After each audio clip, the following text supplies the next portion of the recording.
ఓవైపేమో భీకర వర్షం, మరోవైపు కనీవిని ఎరుగని స్థాయిలో పొంగిన కృష్ణానది, ఇంకోవైపు నుంచి విరుచుకు పడుతోన్న బుడమేరు. ఇలా విజయవాడపై ముప్పేట దాడి జరిగింది. కర్ణుడు చావుకు 100 కారణాలైతే విజయవాడలో ఈ జలవిలయానికి మాత్రం ముఖ్యంగా ఈ 3 కారణాలే మనకి కనిపిస్తున్నాయి. నెంబర్ 1, విజయవాడ ఇప్పుడు ఎంత సేఫ్? వాయుగుండంతో భారీ వర్షాలు పడుతున్నాయి. గత 50 ఏళ్లలో కనీవిని ఎరుగని వర్షపాతం నమోదైంది. ఒక పెద్ద చెరువులా మారిపోయింది విజయవాడ సిటీ. ఓవైపు ఉప్పొంగిన కృష్ణానది, మరోవైపు నుంచి విరుచుకు పడుతున్న ఈ బుడమేరు. ఈ రెండింటి ప్రతాపానికి మునిగిపోయింది బెజవాడ. బుడమేరు పొంగడంతో 40% పైగా జనాభాపై, విజయవాడలో ప్రతి 100 మందిలో 40 మందిపై ఈ ప్రభావం పడింది. బెజవాడ దుఃఖదాయినిగా మారిన బుడమేరు తెలంగాణ నుంచి వచ్చిన వరదతోటి పరిస్థితి మరింత దిగజారిపోయింది. కారణం ఏంటంటే మొత్తం కృష్ణా డెల్టా అంతా కూడా ఎక్కడి నుంచి చినుకు పడినా సరే వచ్చి కృష్ణలోకి వస్తుంది. అదంతా కలిసి విజయవాడని ముంచేసిన పరిస్థితి కనిపిస్తోంది. అటు వాయుగుండంతో భారీ వర్షాలు రావడం, అదే సమయంలో కృష్ణానదికి పైనుంచి భారీ స్థాయిలో వరద రావడం, ఇక బుడమేరు ఉప్పొంగడం, అది కూడా గతంలో ఎన్నడూ లేని స్థాయిలో ఉప్పొంగడం. దీంతో విజయవాడ విలవిల్లాడిపోయింది. జల విలయంలో నలిగిపోయి నరకాన్ని చూస్తోంది. ఈ భారీ వర్షాలు వచ్చినప్పుడల్లా బెజవాడకు దుఃఖదాయినిగా మారిపోతోంది బుడమేరు.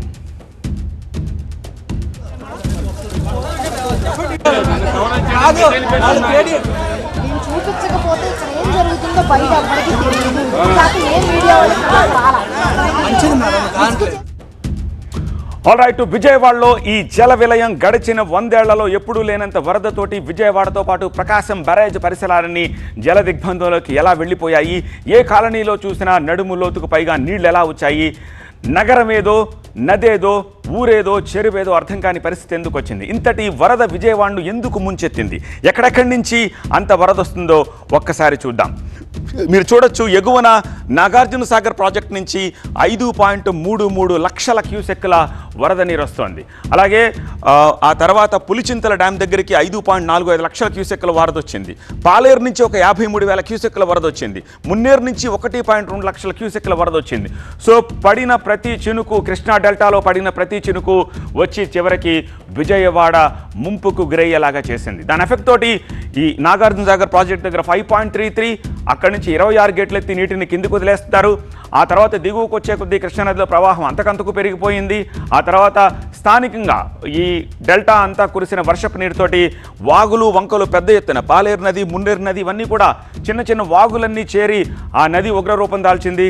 దాంతో ఈ స్థాయిలో ప్రకాశం బ్యారేజ్ దగ్గరికి, అది కూడా ఎంత, 11.42 లక్షల క్యూసెక్కులు. ఇమాజిన్, 11.42 లక్షల క్యూసెక్కులు. మొత్తం 70 గేట్లు ఎత్తేసి నీటిని కిందికి వదలాల్సిన పరిస్థితి వచ్చింది. సో వచ్చిన వాటర్ వచ్చినట్టు ప్రకాశం బ్యారేజ్ నుంచి కిందకు వదిలేస్తున్నారు. So that is the reason విజయవాడలో నదిలో ఆ స్థాయిలో వాటర్ ఉన్నప్పుడు ఈ బుడమేరు నుంచి కానీ లేకపోతే వేరే చోట నుంచి వస్తున్న వాగు వాటర్ ఆ నదిలో కలవకుండా మెరక ప్రాంతాలైన సోకాల్డ్ మనం చెప్పుకుంటున్న ప్లేసులన్నింటినీ కూడా ముంచెయ్యడానికి కారణమైంది.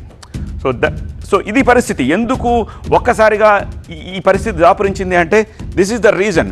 అందుకనే మీరు చూస్తున్న so called Singh Nagar, Burma colony, ఇవేమి FTL పరిధిలో లేవు, బఫర్ జోన్లో లేవు, అవేమి లోతట్టు ప్రాంతాలు కాదు, ముంపు ప్రాంతాలు అంతకంటే కాదు. కానీ ఎందుకు ములిగాయి? కారణం ఏంటంటే ఓపే నుంచి 11.5 లక్షల క్యూసెక్కుల వాటర్ రివర్లో వెళ్తుంది. సో ఈ వస్తున్న బుడమేరు నుంచి వస్తున్న వాటర్ రివర్లో కలవాలి, కానీ కలవకుండా ఏమవుతుంది, వెనక్కి తన్నుతుంది. సో ఆ వాటర్ నిలిచిపోతుంది. పైనుంచి ఇంకా ఎక్కువ వాటర్ వచ్చేస్తుంది. దాంతో సిటీ అంతా కూడా బుడమేరు పొంగి ముంపుకు గురి చేసింది. ఒక్క బుడమేరు ఎఫెక్ట్ తోటే ఇప్పుడు మనం చెప్తున్న సోకాల్డ్ ప్లేసెస్ అన్నిటిలోనూ సిచ్యువేషన్ అలా కనిపిస్తోంది. విజయవాడలో ఇంతటి జల విలయానికి అసలు కారణం ఈ బుడమేరు. విజయవాడ మధ్యలో ప్రవహించే ఈ బుడమేరుకు ఊహించని వరద రావడంతోనే ఇంతటి ప్రమాదం ఏర్పడింది.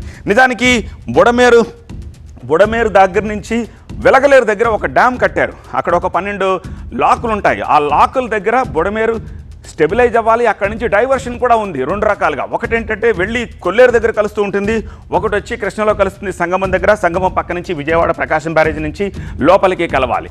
కానీ అలా కలవడానికి అవకాశం లేకుండా బుడమేరు నేరు అయిపోవడం కారణం కావచ్చు, పూడికి తీయకపోవడం కావచ్చు, ఈ ఎక్విడిక్లు సరిగా పనిచేయకపోవడం కావచ్చు, అండ్ వచ్చిన వాటర్ వచ్చినట్టుగా ఫ్లో ఒక్కసారి ముంచేయడంతో ఇక వేరే ఆప్షన్ లేకుండా అది ఊరి మీద పడిపోయింది. దానివల్లే ఇంతటి ప్రమాదం జరిగింది. ఈ బుడమేరే విజయవాడలో ఇంతటి జలవిలయానికి అసలు కారణం. ఈ బుడమేరకు అందుకే దుఃఖదాయిని అని పేరు వచ్చింది. అయితే ఈ విషయం చాలామందికి తెలియదు. ఎందుకంటే గడిచిన 2-3 దశాబ్దాలుగా ఎప్పుడు బుడమేరు పొంగి ఈ స్థాయిలో ఎప్పుడు ఎక్కడ విజయవాడలో ఏ ప్రాంతాన్ని కూడా ముంచెయ్యలేదు.